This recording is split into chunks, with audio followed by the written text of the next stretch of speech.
So I guess I would say this, how do you reassure voters that despite all the experience you're running on in the business community, your time on the Fed, you missed the housing bubble and you missed the economic collapse?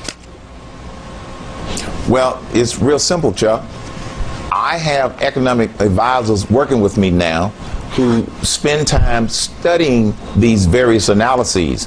When I wrote those papers, I was only responding to reports that I, like everybody else, was getting through the media, those kind of public reports. Which turned out to be right, by the way. You were criticizing those reports, but they turned out to be right.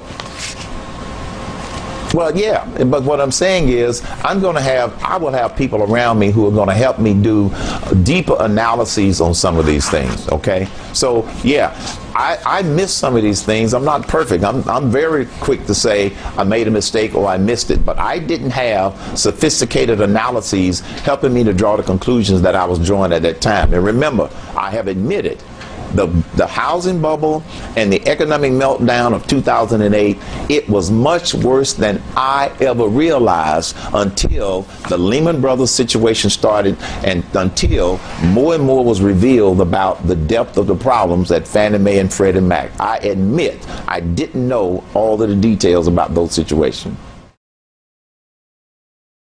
I was stunned by reading a statement you made in the Banking Committee on September 10th, 2003. In fact, I reprinted the whole thing in my book. I want Americans who hear leaders saying every day, we could have never seen this coming. This was a shock. How did this happen? I want to read what you said 5 years before the collapse. The special privileges granted to Fannie and Freddie have distorted the housing market by allowing them to attract capital that they could not attract under pure market conditions. Like all artificially created bubbles, the boom in housing prices cannot last forever.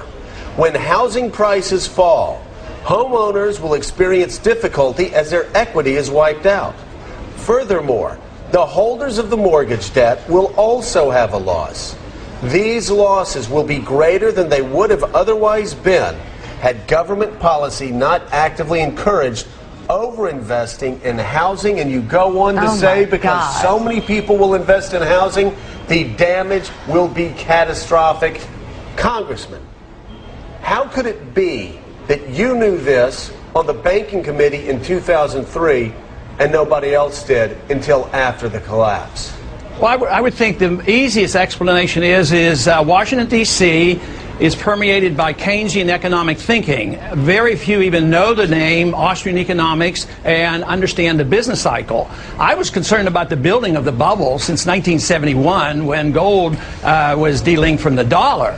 So since that time, the bubble has been gradually being inflated, but it got out of hand in the 1990s as well as after 2000.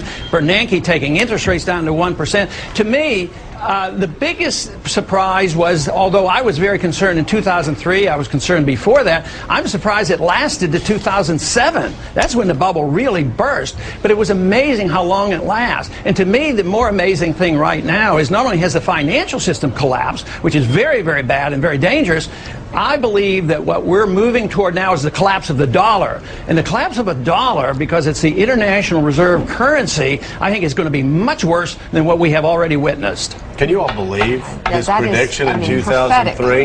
Absolutely. Talking to everybody on the Banking Committee, telling them, hey, we're in trouble. Let's not go this direction. Right. Or we're going to be in trouble. And then